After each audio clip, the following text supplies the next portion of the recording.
Last night, I was at home and I saw something on the Drudge Report. It was a headline, and it just said this: FBI warns of threat from anti-government extremists. And I thought to myself, you got to be kidding me. They're finally on Occupy Wall Street. The government is warning. The FBI is talking about... No. The FBI is warning about a growing threat of sovereign citizens. I don't even know who... I mean, I'm in the news business. I don't even know who they are. Sovereign citizens? The government describes sovereign citizens as a movement of domestic terror threat, which loosely was formed in the 1970s, but gained momentum after the Oklahoma City bombing. Terry Nichols, you know, the guy who helped bomber Timothy McVeigh, was a sovereign citizen. I still don't know who they are. I never heard of them. I didn't know Terry Nichols was a sovereign citizen. Even on all that hoopla, I didn't know who they were. They are often compared to military or anarchist groups, but they're not either of those. Sovereign citizens consider themselves subject only to common law. They don't believe in paying taxes. Because sovereign citizens are anti-government, they don't respond to agencies like the courts or the Department of Motor Vehicles or any of that. Apparently, law enforcement agencies, and this is a quote, have been bombarding the FBI with requests on how to control sovereign citizens. Tiffany, do you know, are these the guys that we warned the police about up in, like, Michigan or something when we were at Fox? Do you remember that? Let me find it for you. These people they don't live in a specific part of the country. They range in age and gender and race. Sometimes they buy illegal weapons, sometimes they don't. The FBI doesn't even have an actual number on how many of these guys are even here in the U.S. Well, that narrows it down, but they're very concerned because they're being bombarded with phone calls about how to control them. I don't believe a word of that, do you? Let's call a spade a spade. Let me tell you what this is, I believe, all about. It is deflection, again, to set the American people up. It goes right back to, yes, but can I scoop American citizens up and hold them without trial? Yeah. It all kind of sounds vaguely like a couple of reports from the beginning of the Obama administration. Remember this one? From Missouri. Modern militia movement linking conservative groups to domestic terrorism. And then there was this one from Homeland Security. After outrage from the local authorities and conservative groups, this one was retracted. And then later it was put into this one from the Department of Homeland Security. About 2 months later, the DHS said, okay, we got this, but, you know, let me just acknowledge here that we know what we're talking about, because this one, we don't have any evidence that there is any real specific threat from extremists, so forget both of these, really. Both of these reports said if you're white, if you're Christian, if you're pro-life, if you have concerns about illegal immigration, taxes, border security, unemployment, if you want to return to the gold standard, then you might be an extremist who the government should keep tabs on. So the Tea Party, who doesn't support raising taxes, and neither does Occupy Wall Street, which is weird, that doesn't make both groups an extremist and threatening. No. The Tea Party. There's something more to this. I believe we're being set up. The FBI now say they're concerned about the threat that sovereign citizens pose. I got news for you. Anybody who wants to overthrow the United States government is a concern. Are these guys a concern? Maybe, I don't know. Maybe there's one crackpot there that's going to do, you know, something, maybe. But you've got a whole buttload of crackpots on the streets right now, and some of them are hanging around the President of the United States. This, I believe, allows the government to start cracking down on all types of extremists. Religious extremists, not Muslim extremists, just religious extremists. Small government extremists, you know, the kind that want small government. Progressives do one thing, and they do it very well. They redefine words, like extremist. They define them, and then they redefine them. And then when that gets, they redefine them again. Let me play a game here. Say you work for the FBI, and you're at the front desk. Hello, FBI, and all kinds of calls are coming in from police forces all across the country, local, county, state police. They're calling you all the time. Let's say you get 3 types of calls because people are worried. I don't know how to handle it. Okay, so they're calling the FBI for help. I would imagine that you get calls on illegal immigration and border safety. Hey, there's 11.2 million illegal immigrants in the country and we're swamped. Out of the 400,000 illegals that were deported last year, 55% were criminals. Hey, we need help on the border. I can see that call coming in. Mexican drug cartels killed 13,000 people just last year. Hey, 13,000 people. These same cartels now have a presence in 1,000 U.S. cities. 90% of the cocaine which comes through Mexico, here's the great news. Oh, this is really good. This afternoon, the White House announced a new public advocate for illegal immigrants.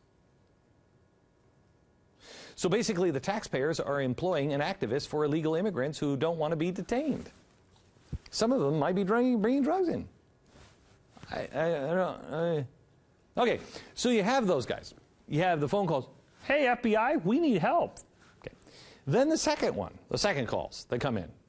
The Occupy Wall Street movement. All you have to do is look at the news and the headlines. The Blaze reported earlier this hour that a spokesperson for the Occupy Pittsburgh movement has been arrested for failing to register as a sex offender. This week, a California couple, as we told you last night, was mourned. That's how it was reported, mourned after their adoptive son allegedly strangled both of them to death and then tried to set their bodies on fire. He had been arguing with his parents because he wanted to run away from home and live at the Occupy Oakland protest, and the parents thought he'd been hanging out with those freaks too long. Back in the fall, an Idaho man apparently hung around with the D.C. occupiers, fired shots with an AK-47 at the White House. The people of this movement have advocated the killing of cops.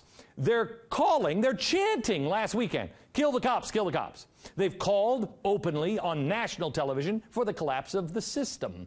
They're anti-free market, they're anti-tax, but so are the illegals and drug smugglers. We've shown you the scoreboard on this one before. If you just look at the numbers, let's go to the numbers, shall we? 6,500 arrests, 10 deaths, 6 rapes, $26 million in taxpayer money. Now, illegal alien. Hello, FBI. Help with the illegal aliens. Okay, hang on just a sec. My other phone's ringing. Hello, FBI. Occupy Wall Street. Okay, I can see those calls coming in because they're legitimate threats, right? But last but not least, let's not forget how they're being bombarded with phone calls about sovereign citizens. I don't think so. I don't believe it. In 2009, see, you don't know the stats. See, there were 10, count them, 10 arrests. But that number almost doubled last year, all the way up almost to 18 arrests. I don't even have that many fingers. Sure, I need 6,500 fingers for the last the last 4 months of Occupy Wall Street. But we're talking 18. That's this and this. Yesterday, the FBI gave this example of why sovereign citizens are so scary. In 2010, a father and his son shot and killed 2 Arkansas police officers during a traffic stop. I do remember that story. Turns out the FBI had been tracking the father for his involvement in white-collar crimes. He considered himself to be a sovereign citizen. Now the father of one of the slain police officers is warning about sovereign citizens. He calls them radical Christian terrorists. Oh, wait a minute.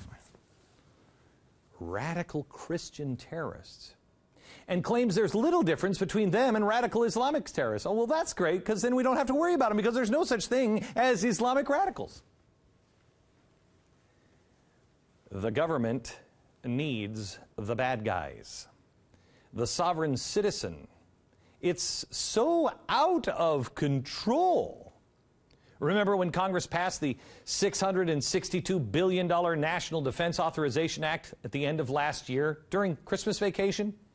There was a provision in that bill that would deny people, including U.S. citizens. In fact, the president insisted that it include U.S. citizens, the right to a trial if they were suspected of terrorism and were seized on U.S. soil.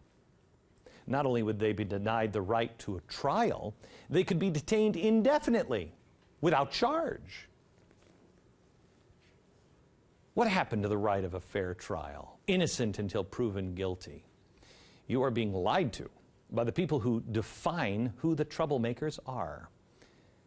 Let me go back to the phone. Hello, FBI. Which one do you think they're being bombarded with? Calls about illegals? Calls about Occupy Wall Street? Or is your local county and state department bombarding the FBI to such a point that they've got to start cracking down on sovereign citizens? How many really think that sovereign citizens are the significant threat to our national security? I had my research department look up the information about sovereign citizens because I wasn't about to Google sovereign citizens from my computer. Oh, no. Especially since there's no privacy on Google and the government would probably end up tracking me. Oh my gosh, does that sound paranoid? Or does it start to sound true? It's true. It's paranoid if you don't know what's going on, like your friends or neighbors. But if you pay attention to the news, you know that it's true. There's something wrong. This is what they're doing with people of faith, attacking you. So you'll look crazy and you'll mobilize. Be careful. Be very careful. Americans, as the president wanted to make sure, he insisted that Americans could be held on U.S. soil, held and didn't receive a charge or trial. Americans are being set up. Back in a minute.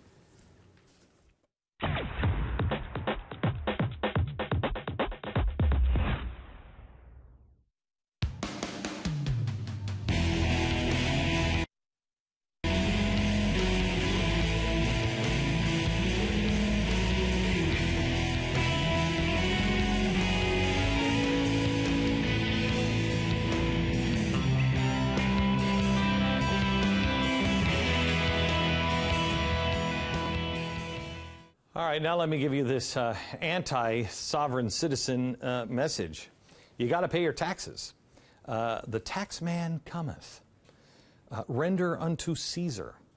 You're going to have to pay your taxes. That's just all there is to it.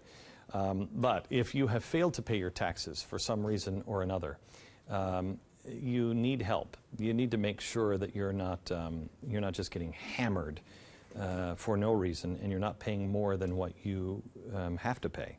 But you're not going to be able to do it alone. I want you to log on to taxresolution.com. These are the people that started this industry. They're the ones who said, wait a minute. The American people are not the bad guys here. Call 888-7804-TAX, 888-7804-TAX, or log on right now. Get this in your rear view mirror. Straighten the things out in your own life. Log on to taxresolution.com.